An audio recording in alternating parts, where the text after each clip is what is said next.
Hello everyone, आज का हम वीडियो शुरू करते हैं। सर्वाइकल स्पॉन्डिलोसिस या फिर सर्वाइकल स्पॉन्डिलाइटिस, आम भाषा में गर्दन में दर्द है। और ये जो मौसम है, जाड़ों वाला, ठंड पड़ी हुई है, हवा लगती है, उसमें जो है दर्द बढ़े हुए हैं। तो थोड़ी सी मैं बेसिक चीज़ें आपको बताऊंगा, एनाटॉमी थोड़ी सी मैं आपको बताऊंगा, क्या मेडिसिन है, क्या पिल्लो यूज़ करना है, नहीं करना है, परमानेंटली ठीक होता है किसी भी पैथी से या फिर नहीं होता, वो सारी चीज़ें मैं आपके सामने डिस्कस करने वाला हूँ। तो ध्यान से आप वीडियो सुनो। देखिए, सबसे पहले तो आपको समझना जरूरी है कि हमारा जो स्कल है, फोरामन मैग्नम, उसमें एक तरह का होल है, उसमें से स्पाइनल कोड निकलती है, साथ में स्पाइनल आर्टरीज वगैरह भी निकलती है, बहुत सारे स्ट्रक्चर बाहर निकलते हैं। तो उसको नीचे तक वो जा रही है, उसको कवर करने के लिए वर्टिब्रीज हैं, 33 वर्टिब्रीज हैं इन ह्यूमन बीइंग।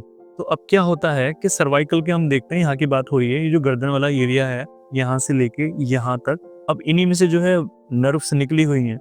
उन नर्व्स का काम है कि आपको सेंसेशन कराना, पेन की सेंसेशन कराना, आपके हाथ पैर चलवाना।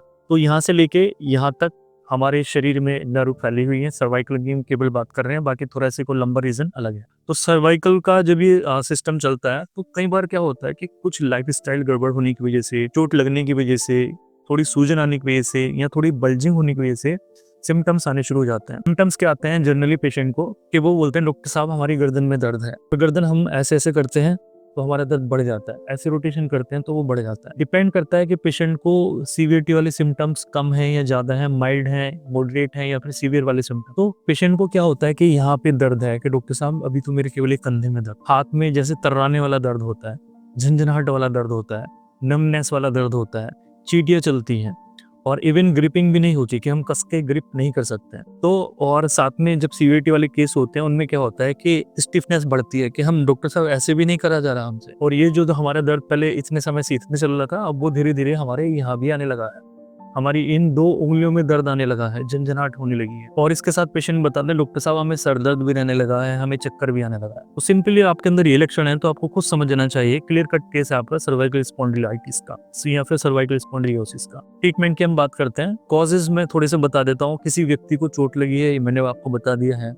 कोई कंटिन्यू में बैठने का काम है, जैसे 8 घंटे, 7 घंटे, 4 घंटे हम लगातार बैठते हैं, लैपटॉप पे बैठते हैं, कंप्यूटर बैठते हैं, बैठने वाली ड्यूटी है, उसमें भी इस तरह की प्रॉब्लम हो जाती है। सेडेंटरी लाइफस्टाइल में भी इस तरह की प्रॉब्लम हो जाती है। सर्दियों में ये दर्द अधिकतर बढ़ जाता है। तो अब बात आती है, इसको हम कैसे ठीक कर सकते हैं, ठीक होगा या फिर नहीं होगा। पहले तो जनरल इन्फॉर्मेशन मैं आपको दे देता हूँ। सबसे पहले बोलते हैं डॉक्टर साहब कि भाई आपको किसी भी पेशेंट को पिल्लो यूज नहीं करना है, जो तकिया है उसको नहीं लगाना है। तो ये सारी चीजें सभी पेशेंट पे सूट नहीं होती हैं। सबसे पहली कंडीशन आपको ये समझनी है कि अगर आपको गर्दन का दर्द है और आपको तकिया लगाने से आराम मिल रहा है, हल्का तकिया है, ऐसा नहीं कि मैं बोल रहा हूँ कि भाई आपको इतना ऊंचा करके लगाना है, नहीं, आपको बिल्कुल हल्का तकिया लगाना है, उससे आपको आराम लगता है तो आप तकिया लगाइए, बिल्कुल स्ट्रेट मत सोइए।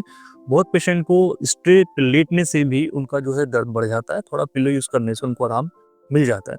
तो अपनी कंडीशन, अपनी जो मॉडलिटीज आ रही हैं आपके अंदर, उसी के अकॉर्डिंगली आपको सारी चीजें करनी। सेकंड, इसी में एक कंडीशन आती है कि डॉक्टर साहब हम जब भी हम सिकाई करते हैं हमारा दर्द बढ़ जाता है। तो ये चीज भी क्लियर है कि भाई सभी को सिकाई से आराम नहीं लगता है, कुछ व्यक्तियों का दर्द सिकाई से बढ़ जाता है। सभी के लिए सिकाई एप्लीकेबल नहीं है, सभी को सिकाई नहीं करनी है।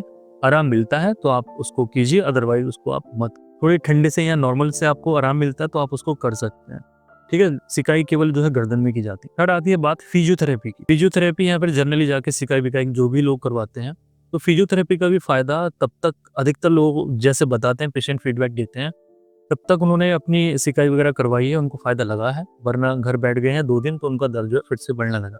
तो इस तरह के केस में देखा जाता है कि भाई अगर आपको सिकाई से फायदा लग रहा है 1-2 दिन, तो आप करवाइए उसको। कई बार सिकाई से प्रॉब्लम जो है बढ़ जाती है, उनके जो है दर्द बढ़ जाते हैं, नमनेस बढ़ जाती है, तो ऐसे केस में उनको सिकाई नहीं करवानी है, उसको वहीं पे वो रोक। नेक्स्ट आता है इसमें कि आपका जो लाइफ स्टाइल है, अपना जो सोने का पैटर्न है, उसको आप सही रखिए।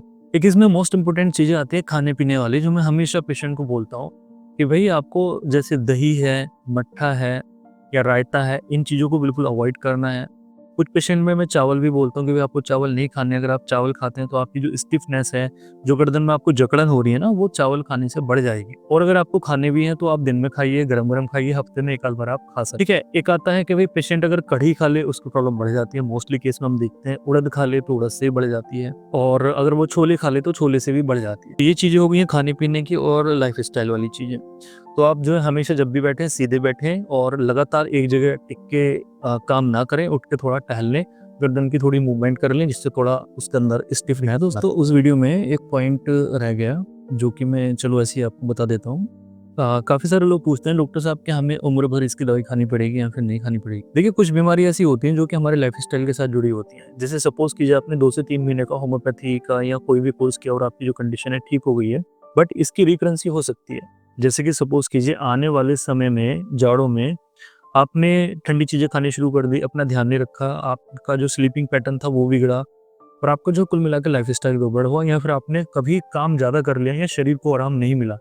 तो ये सिम्पटम्स आपकी बॉडी में दोबारा आने शुरू हो जाएँगे। सपोज़ कीजिए हम शादी में गए और हम 2 दिन से सोए नहीं और हमें सोने की जो कम जगह मिली और हमने काम भी बहुत ज़्यादा किया। तो जिनकी हिस्ट्री में सर्वाइकल स्पॉन्डिलाइटिस है उनको ये प्रॉब्लम फिर से फ़ील होनी शुरू हो जाएगी। तो कुल मिला के कुछ ऐसी बीमारियाँ होती हैं जिनको आपने मैनेज करके चलना है आगे वाले समय तक के लिए भी।